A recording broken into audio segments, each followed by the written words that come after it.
look at buy a 3 bedroom, 2 bathroom place, raised bungalow where, they all have this template where it's about like a 10 by 20 foot basement rec room, right? So right there, you're able to chop up 2 bedrooms, Mhm. and usually there's a living room right by the kitchen, and that's where the 6 bedroom goes. So I was able to get 6 bedrooms in at $500 a bed, buying them for 300,000 and collecting 3,000 in rent. So we're able to hit that 1% rule, which is Beautiful. fantastic. And that was my only game plan at the beginning. Yeah.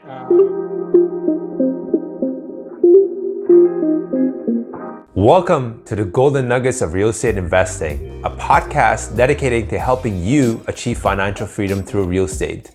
We'll be discussing the most important lessons, or better known as the Golden Nuggets of Real Estate Investing, entrepreneurship, and personal finance with new and experienced investors to help you get into real estate investing or scale up your portfolio. So make sure to tune in. What's going on, everyone? It's Ross Nedaee. I'm a real estate agent, an investor, and host of the Real Estate Golden Nuggets podcast. I have an amazing episode full of golden nuggets for you. If you like this podcast and gotten any value out of it, please share this far and wide to reach as many people as possible. If you are listening on Apple Podcasts, please leave me a 5-star review. If you're watching on YouTube, leave me a comment, like, subscribe, and hit the notification bell so that you can stay up to date on the most recent episodes. Thank you so much for your support. What's going on, everyone? Welcome to another episode of Real Estate Golden Nuggets. I have my special guest here, Jared Henderson. He specializes in Peterborough. So I'm very excited to have somebody from the East End. I know we had a lot of folks from the South, Western Ontario, but now it's time to speak with folks on the East End. So Jared, for the folks that don't really know you, please give us a little introduction about yourself. Hey, thanks, Ross. It's fun to be here and represent the East End. So when we're talking East End, we're going to even go further east to Montreal. So I'm born and raised in Montreal.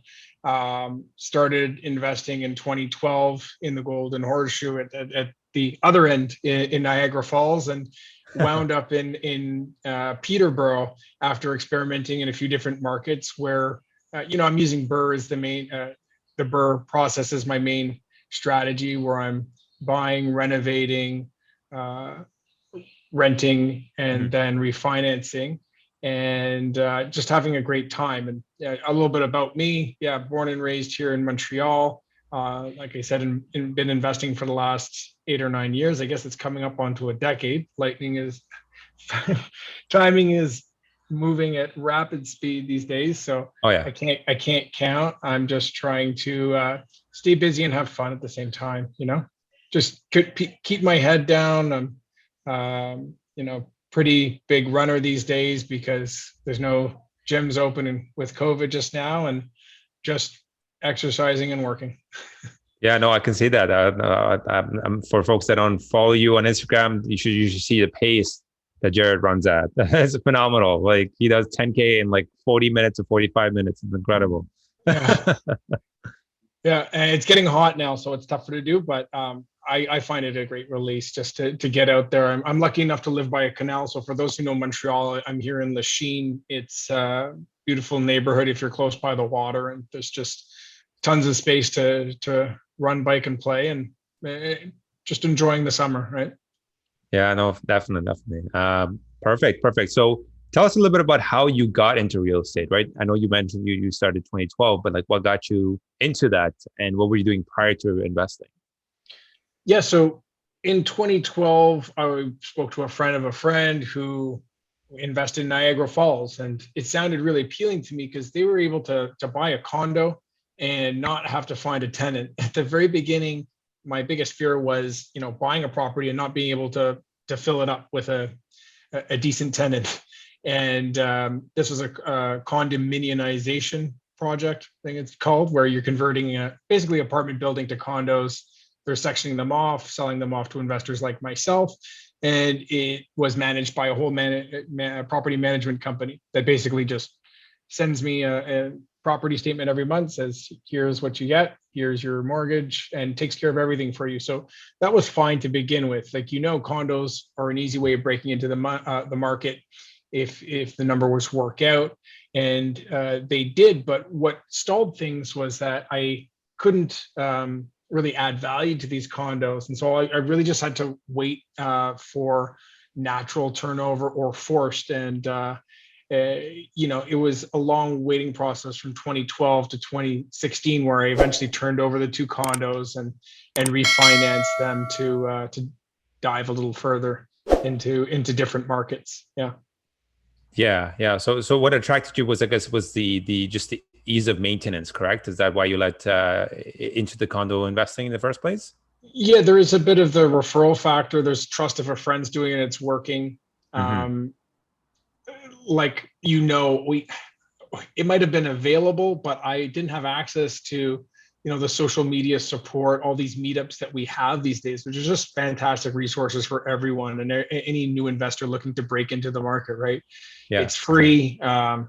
Investors can be competitive people, but that doesn't mean that we're not looking to help each other out. Yeah. Anytime someone reaches out to me, look, I wish I had someone like myself 10 years ago give me some guidance. I would say forget about the condo, go straight into a place where it's a single family beat up home and buy it, add value to it, and then refinance it. It's not easy, but it's not as Right. hard as you think. And you need to do it before you're ready. That's one thing that most people don't like to talk about, or Hmm. maybe people have cold feet at the beginning because they can't see every step of the way, and they need everything perfect. But as you know, with the market these days, there's no perfect. You got to get in there and make stuff happen, or else it just doesn't happen. Oh, absolutely. Yeah, you definitely have to create deals. So from you went from that now, what was the next step for you? So you got the condos. Did you sell them? Did you refinance them? Like, how did you leverage money, right? Because that's the biggest Yeah, option a lot of us I run would into. I would so long story short, I was able to refinance and eventually sell those condos and get into St. Catharines. And that Okay. was another journey as well, where I bought two places hoping to duplex them. I was able to successfully duplex one. These are two nice places in the North End.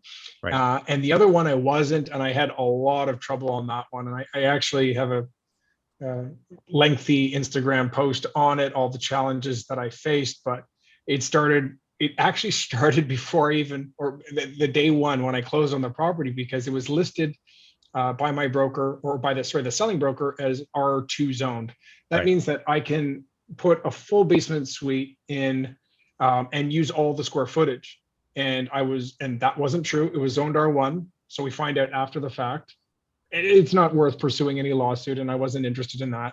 Right. Um, Although I wasn't happy. And then we get down to the basement. I'm like, okay, well, now I can apply to do a 650 max uh, basement suite. Hmm. And we just struggled with the city. I didn't move forward, and unfortunately, it was a big obstacle, this property. But I held on for a few years. Luckily, with the last year's appreciation, I was able to sell it for 510,000. I bought it for 405. Right. And that eked me a little bit of profit in the end, just because I dealt with several troublesome tenants. Hmm. I even had I had a tenant's mom drive her car through my garage, which was a whole ordeal.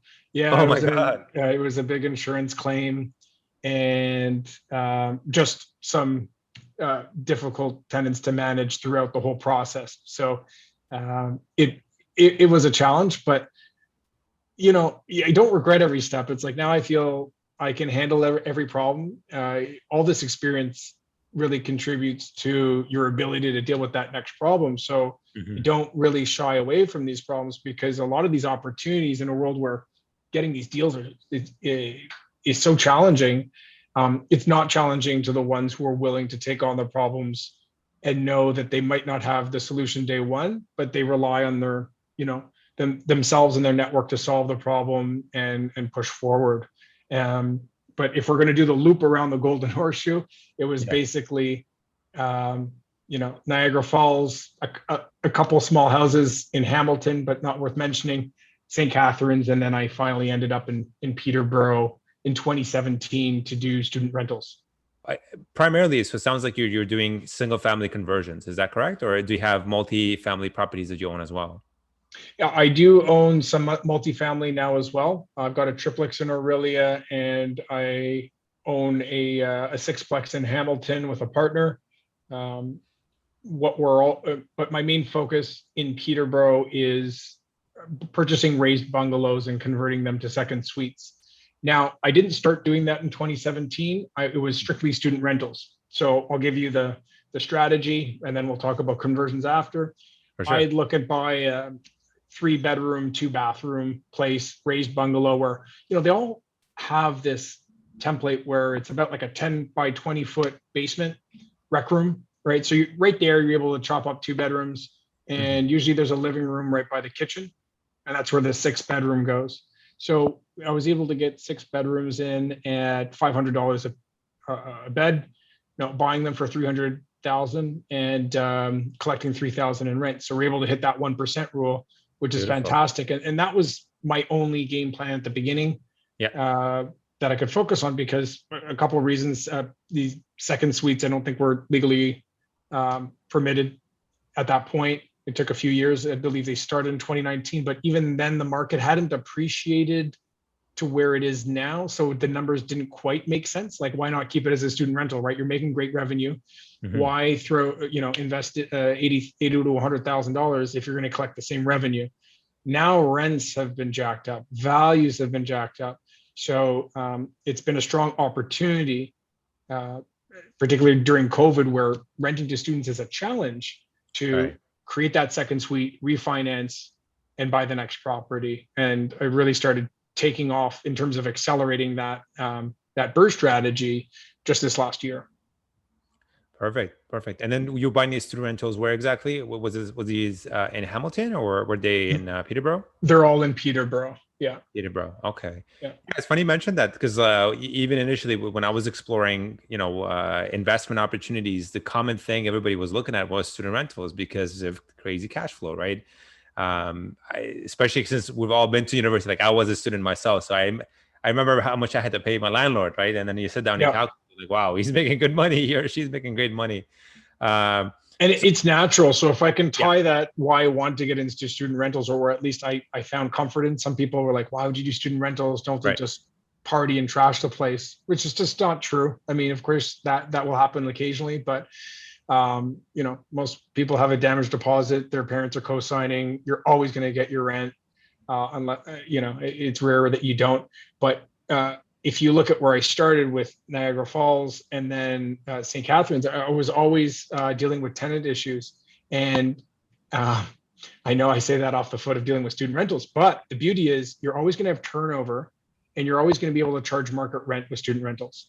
So I knew that based on Fleming College and Trent University's combined student population of 16,000 plus, it's never going to be vacant. I'm always going to have consistent monthly income. Whereas if you have to go through a vacancy or pay off tenants, like you're losing 3 or 4 months down the drain, and just forget about your pro formas and cash flow and whatnot. I was more interested in saying, hey, if I buy 5 or 6 of these, I'm never having a month where like 0 out of my 6 rooms are vacant. I might have a couple months in the summer where I'll be 4 rooms full instead of 6. I'm okay. That covers the mortgage. I'll be okay.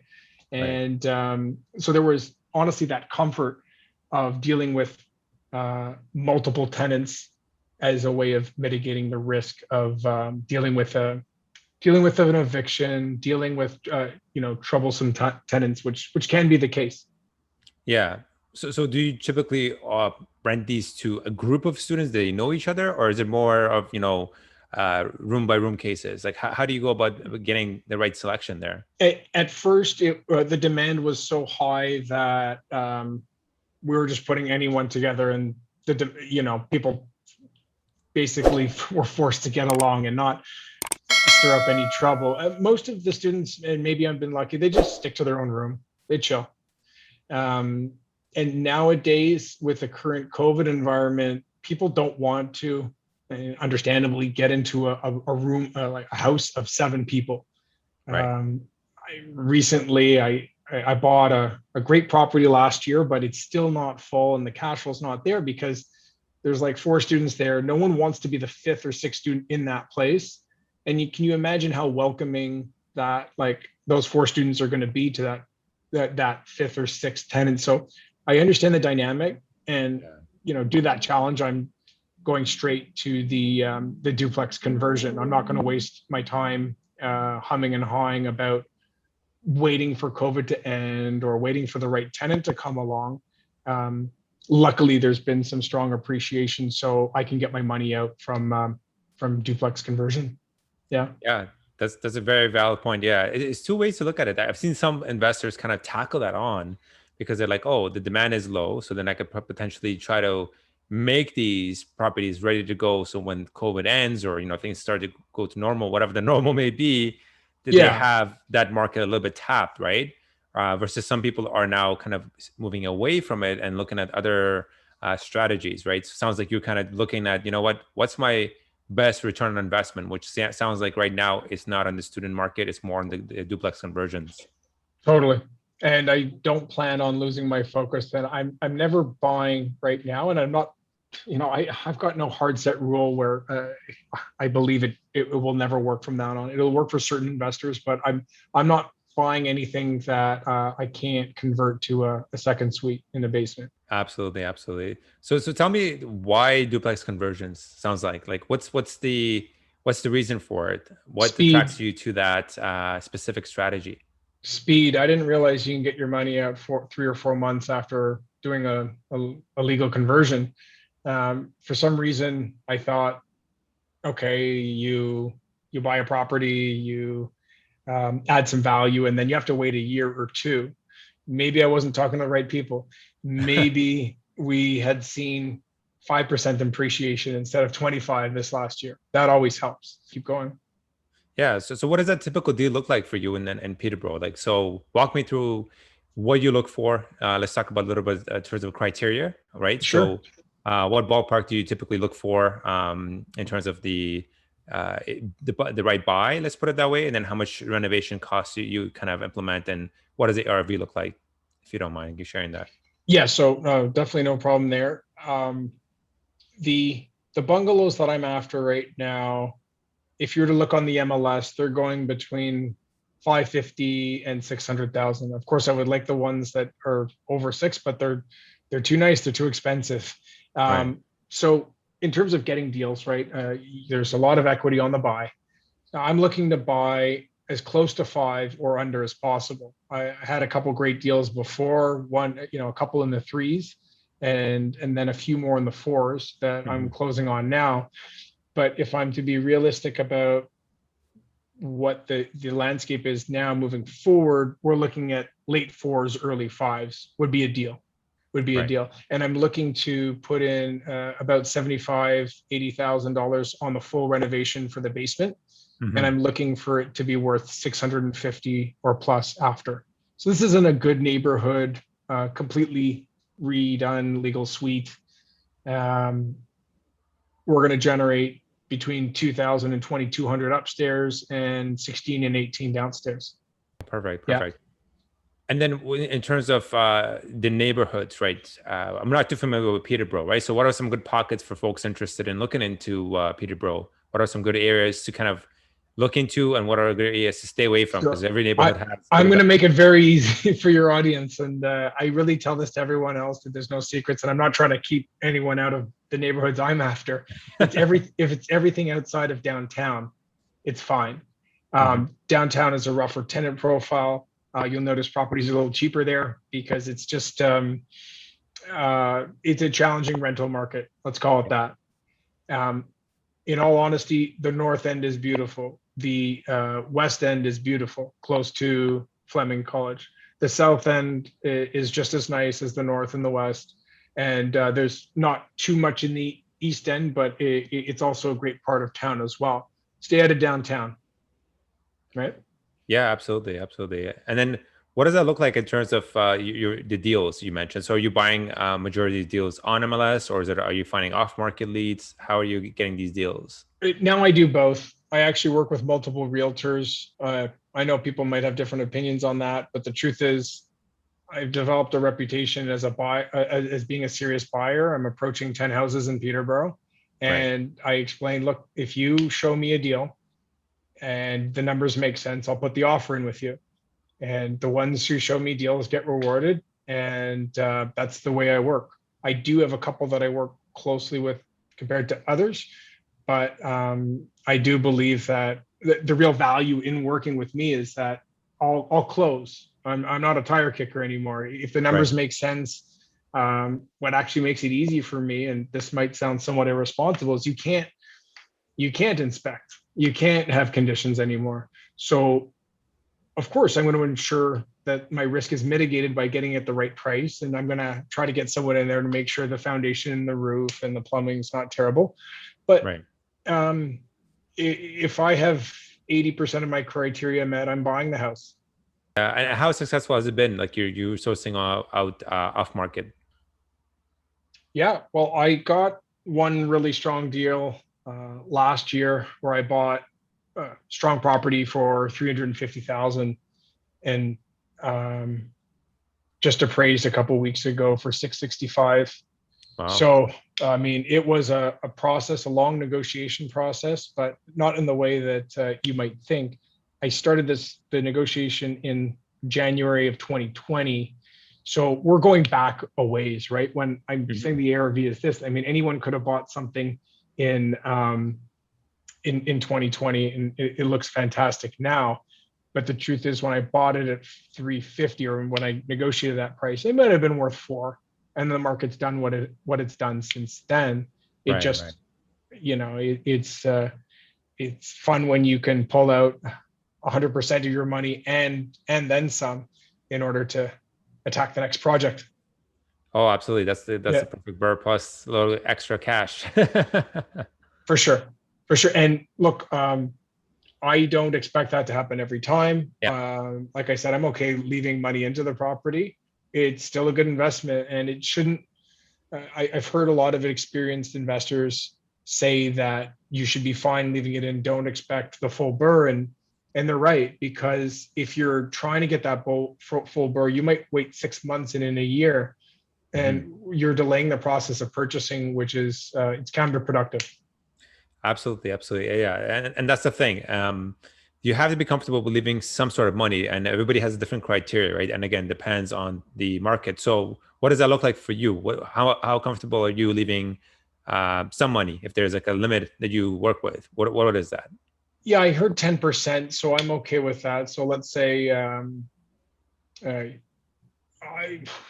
I believe it was referred to 10% of the final value of the property. So let's say if it appraises it at 650, then I'm okay leaving $65,000 into the deal.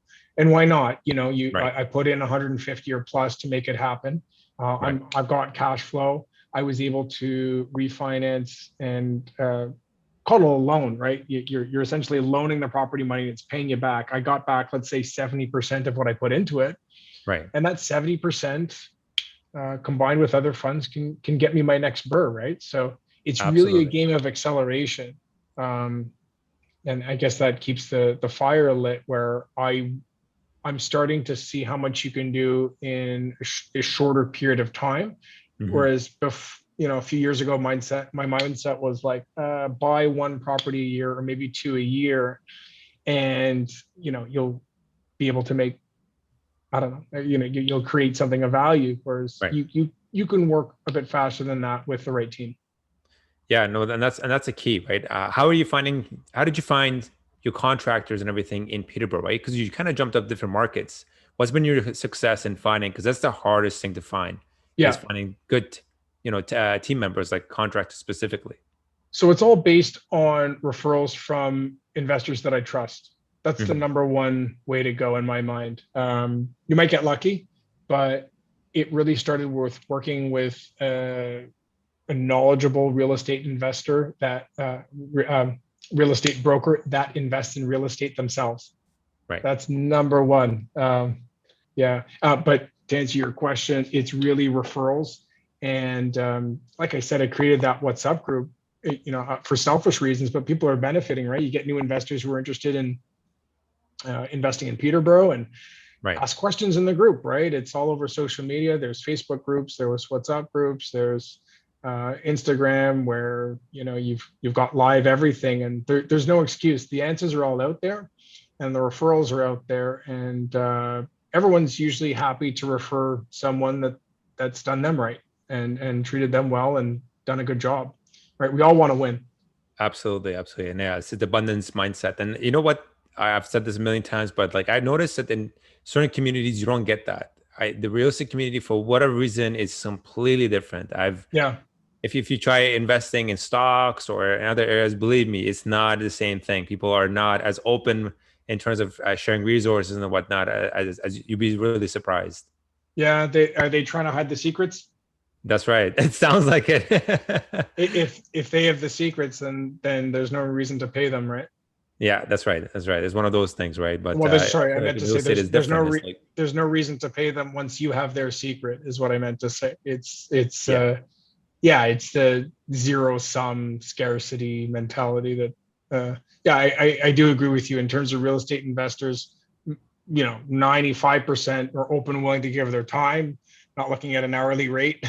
yeah, And most are willing to help. I mean, I really do wish I had a bit more support at the beginning, but there's no regrets. It eventually came around, and you reward the people that you work with properly. And if I'm not closing on a deal, I'll refer it to someone else who I paid. I don't do any. I'll refer it to someone else who's serious, or who's treated me well, or yeah. So tell me about how you are able to fund these deals, right? So first of all, what does your portfolio look like currently right now, Jared? And what is your end yeah. goal? Like, what do you want to approach to or get to? Because it sounds like you're accelerating pretty quickly right now, right? Do you have a power team, and you're like you said, you're trying to do at least one of these conversions per quarter? Sounds like. Yeah, that would be accurate in terms of Peterborough. I'm also investing with some partners in Hamilton on the multi-unit end. So those two are enough to keep me busy after hours. I want 100 units by the age 45. I'm turning 41 in a month or so. So I just want to go at a steady pace. I enjoy what I do, but I also want the time and the balance in my life to spend time with friends and family, exercise, having a kid, a boy in September. So, that's going to take up a lot of time. Yeah. I have recently realized that I'm very far from achieving my goal, whatever that is. But the money's not everything. It can provide freedom, but that has to start paying me now. I'm not going to be around forever, and I want to enjoy the time and Yes. enjoy some of the fruits that I've created in the last decade. It goes by fast. So the goal would be to continue doing what I'm doing in Peterborough on the single family end, working with partners there, and money partners there, people who aren't interested in spending time on real estate, but want to have their money invested in real estate. And I do Right. the same thing in Hamilton, Ontario, on the multi-unit end. Yeah. And how are you raising these funds, by the way? So how are you leveraging, I guess, your relationship, or getting people to come and be the money partners in this spec? Are you using private lending, or is it people are going like 50-50 as more of a JV partnership? How are you structuring them? I do 50-50 joint ventures. Mhm. And in terms of sourcing the capital, few friends, few people in the network. I basically just created certain relationships that are open, trustworthy, and if the right deal comes along and the timing is right, then we talk about taking the first step, getting that first property. And so far I've got in terms of, let's say, Peterborough and another market, I'm actually in Windsor as well. But I got 4 joint venture partners personally on a one-on-one basis. Right. And with all of them, my goal is to buy 5 properties with each one, whether that's a property a year, and it's manageable. It's just, you have to set that target where it's like, look, the goal is not to buy one property and then just say, well, that's it, and we just hold. When you refinance it and you see that the return on equity is there, let's go out and do it again. And I don't believe now I need to chase a million different partners because I'm busy enough with what I'm doing and working deeper with the existing partners that I have will take me much further than trying to get 50 new partners and being on the phone all the time. For sure. Yeah. Tough to manage, 10 people versus 4, right? Definitely. Oh, exactly. Yeah.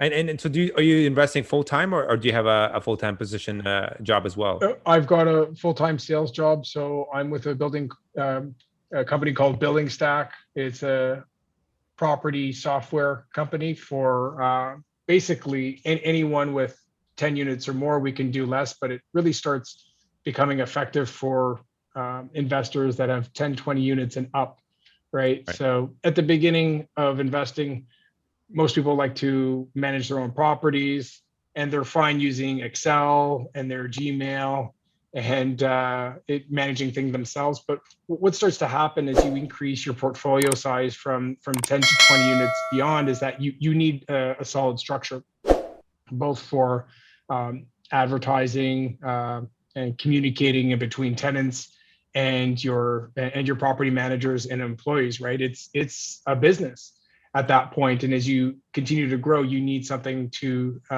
help scale it. And so our software basically allows users to advertise through an automated process and basically produce multiple ads based on one unit's criteria or one unit's information that's stored on the site.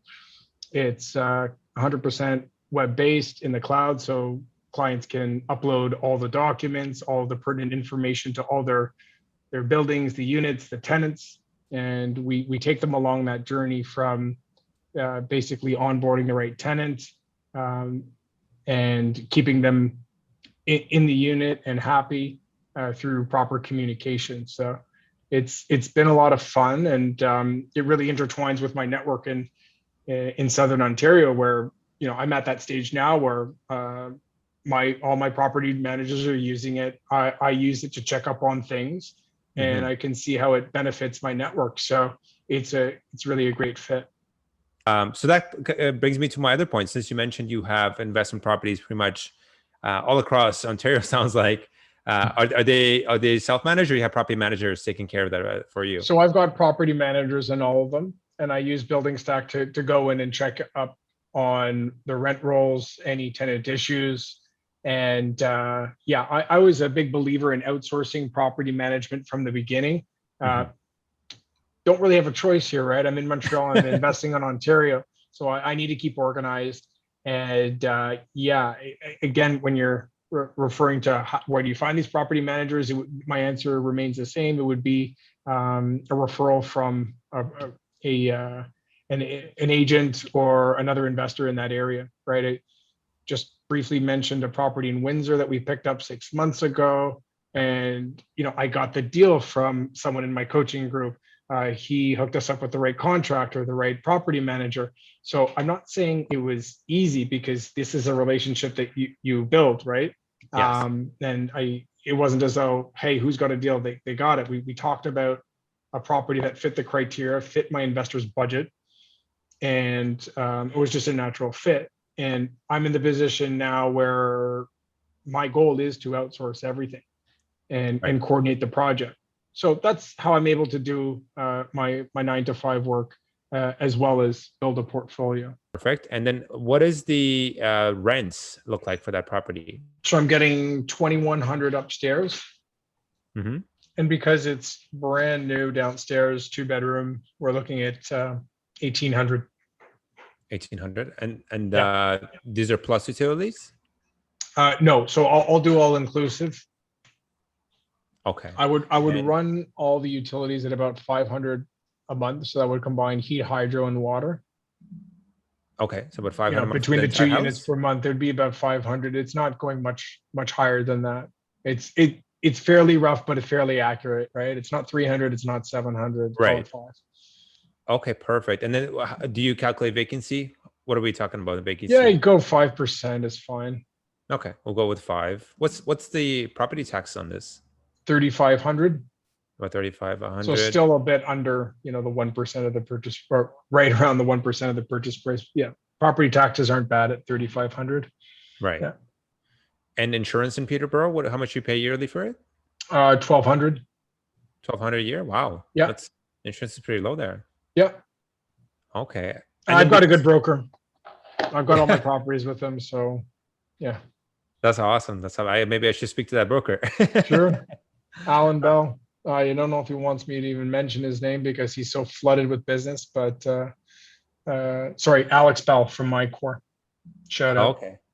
Yeah. Yeah, I'll definitely get his number afterwards. And then maintenance, what are we talking about? How much percentage you usually put in for your property? I put 5%. The basement's not going to need anything, but I do like to keep the numbers conservative. So go 5% there.